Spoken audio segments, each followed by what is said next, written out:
everyone, Cat and Lil Mans. We are here. We're fresh from our library adventure. And yep, I don't even know how many books I got yet. So we're going to find out together. Yes, we are. Now that Franny is done attacking me for them. Yes. Because was Mommy gone for almost 2 hours? Yes, I was.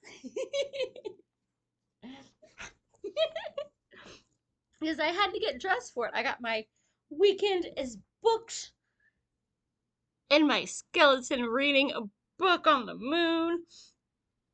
It was between this and the Ariel shirt, because, y'all know Ariel, right? Yeah.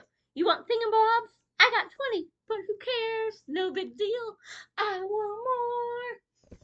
And that's me with books, but I promise not to sing anymore. Dude, I had to go. I had $40 of somebody else's money and 2 sturdy tote bags. Let's see what I got. Because I was gonna take a picture or a little bit of video, but I didn't want to be obnoxious because we got there about 10 minutes before it opened, and it was already packed with folks with full totes, so there wasn't a lot of maneuvering room. But yeah, and then we went on an extra adventure because there's a new place in town that has book stuff. Unfortunately, it's all smutty, but some of it is also kind of feisty. And yes, it's pink, so I'm a little ashamed, but whee! These were just, the sayings were too good. Just one more chapter. I have no self control.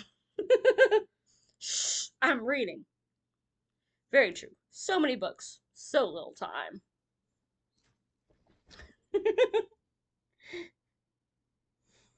Yeah. There's no such thing as too many books. And, well, that matches my shirt. My weekend is all booked. So, I'm gonna have to get another throw pillow. But I will find a way. And so now, onto the books. And I might have caught up to Elaine. I don't know yet. Van and Jenni are probably way too far out there to ever catch. Even though the library is trying to make me buy more bookcases or will have him build me some more. Because as I was leaving, they told me that they're having a bag sale next month of $2 to fill a Walmart bag. So, I'm going to get in trouble. But with someone else's money, so it's okay. So, let's start with the first bag. I don't know what's in here, but if y'all been here for a while, y'all might recognize some of these authors. If you're new, you might recognize some of the ones that I didn't. There was 4 books that I went in looking for. The 3 Anne Rice books that I don't have to finish my chronicles for my reading with Elaine. And I have a James Rollins novel that needs to be replaced because I have read it in between classes and in the airport so many times, the front cover's starting to tear off. But the inside's all good, so it's okay.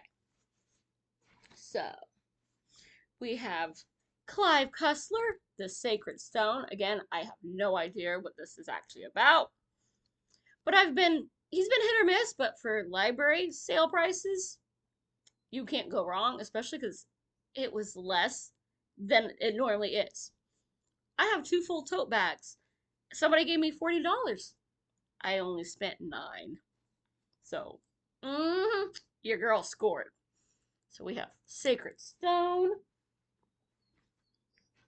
This is evil. It's got a sticker, but for a quarter, I will forgive them. Ghost Ship from the Numa Files, a Kurt Austin adventure. And again, I have no idea because, well, they don't really tell you anything about these. But, oh, and somebody signed it. I don't know whose that used to be. But it says 24, so I imagine not him.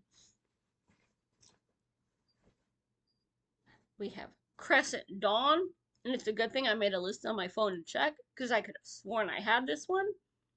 And this one's a Dirk Pitt novel that apparently was $6.29 at one point on sale because it started out as 10. Again, I paid $0.25. And I think that's all I have of him. I don't know. I found a Dean Koontz novel that I don't have. What the Night Knows. This was literally the only one by him that I saw in the whole place. I was kind of surprised. So, again, I don't know what it's about. There is stuff actually on the back that'll tell me, but it's Dean Koontz. I want to slowly read everything of his, so I got me one. And an author I've never heard of, Every Wicked Man by Stephen James. When a senator's son takes his own life and streams the video live online, Agent Bowers is drawn into a complex web of lies that begins to threaten the people he loves the most. As he races to unravel the mystery behind the suicide and a centuries-old code that might help shed light on the case, he finds a dark pathway laced with twists and deadly secrets that touch too close to home. So, kind of weird. It seems like a boring political, well, I guess we gotta figure out why your son did this. But then we have an ancient mystery, so I am intrigued. And again, it was the right price to go. I'm vaguely interested. Let's try. I did that with a lot of these. There was another one that I was going to. I was like, I found an urban fantasy. Something about demons and fools. Pull it out. And thing with my coworker that gave me a ride, so I don't have to wait till tomorrow when it's all picked over. Likes the smutty stuff. So we don't have to compete for books. This is gonna be. That's a naked man smoldering on the cover. I think that's for you. And a $3 dollar store book, Chimera by David Wellington. A constant action and novel concept will satisfy fans. Again, no flippin' idea. Apparently, there's genetically modified, escaped, former military. Sounds like would be just a boring, they kind of went AWOL and kept the skills into civilian life. They've been genetically modified, and I'm curious. This is a big flippin' book.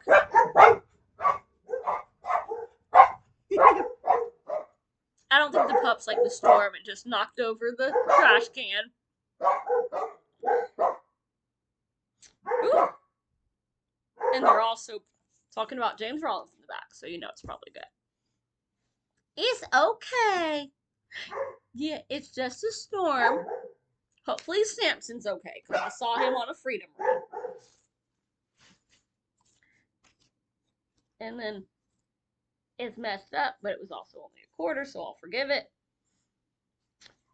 Michael Connolly, The Last Coyote.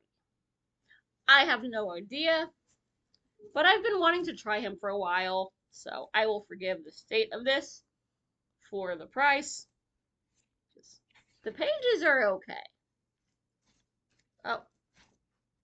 Or they're a little jacked up, but I think I can still read it, so we'll forgive that one.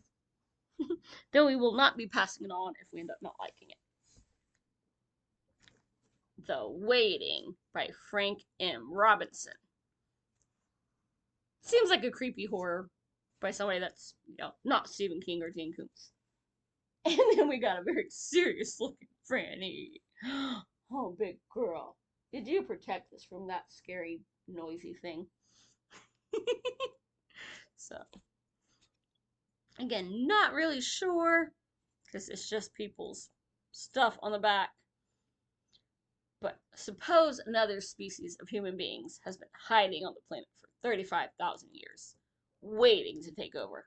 That's the intriguing premise behind the latest thriller. So, I will give it a try. This was literally, I pulled a Venn. It's a cover by. Just, come on now. The Love Talker by Elizabeth Peters. That is just. I think I'm gonna wait for next St. Patty's Day to read. It just looks like a cheesy. Oh my goodness. Or maybe Garb August, because wow.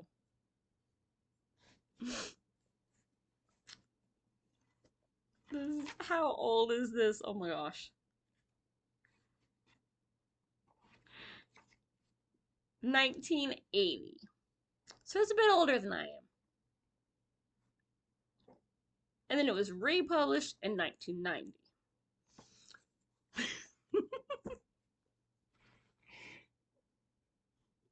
And then I like Charlene Harris. I've only read her Sookie Stackhouse, so dead over heels.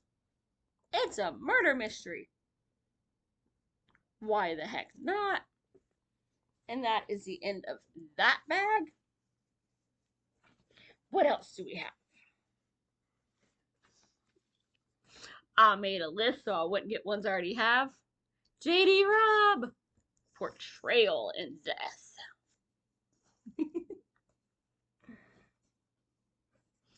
We also have The Ruins by Scott Smith, which sounds like a nice, they found some, ruins in Mexico on vacation, and there's something ancient evil there. So a nice, creepy, tropical horror. Oh, hush, McNugget. Y'all probably can't hear what she's doing her fussy pant over there. Another one I have never read but keep hearing about, Carl Sagan's Contact. I don't know if this is really for me or not, but the price was right to be curious.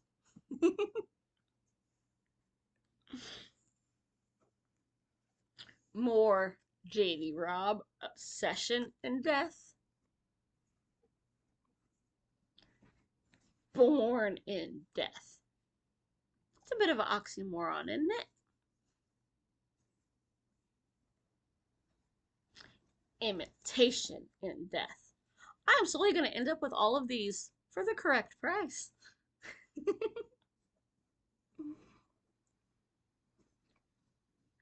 Reunion in Death. I think this is my last one of hers that I got this time around. Not bad, that is 5. Douglas Preston, Impact. And this is in really freaking good shape. Now, I have not always loved the stuff he has written by himself. Lincoln Child, I like most of his solos. But I was curious, so. Again, the right price to try.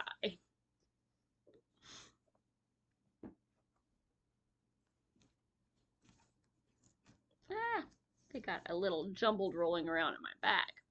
Thought this one wasn't really pretty anyway, but Craig Thomas, Emerald Decision. Better than Ludlum. That's not saying much, I wasn't a fan.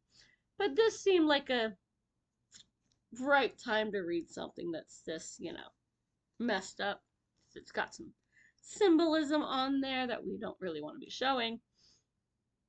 But yeah, they pulled off something in the 1940s, so yeah.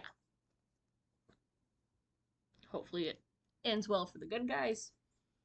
Another Clive Cussler. I had to check because I could have sworn I had this one. But it's not on my list, and Goodreads said I never read it. So, oh yeah.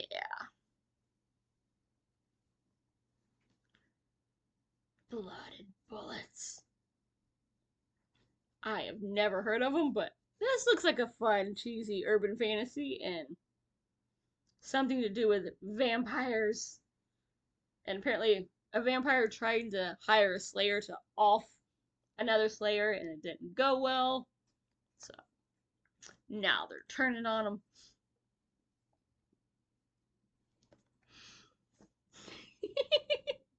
Why not? I think I watched this show once. It's kind of a messed up copy. There's something on it.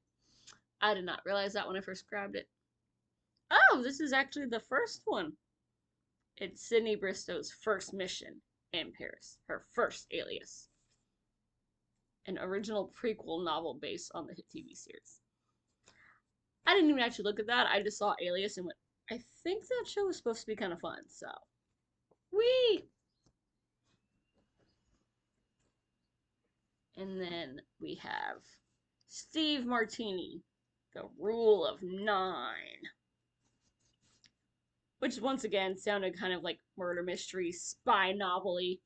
Somebody I've never heard of before. This is a right price to try them.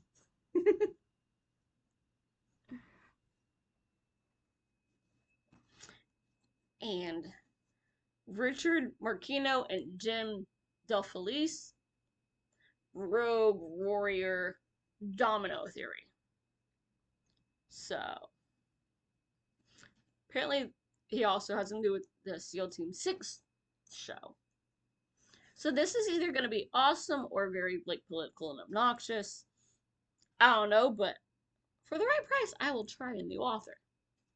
So that is the last of them. How many did we get?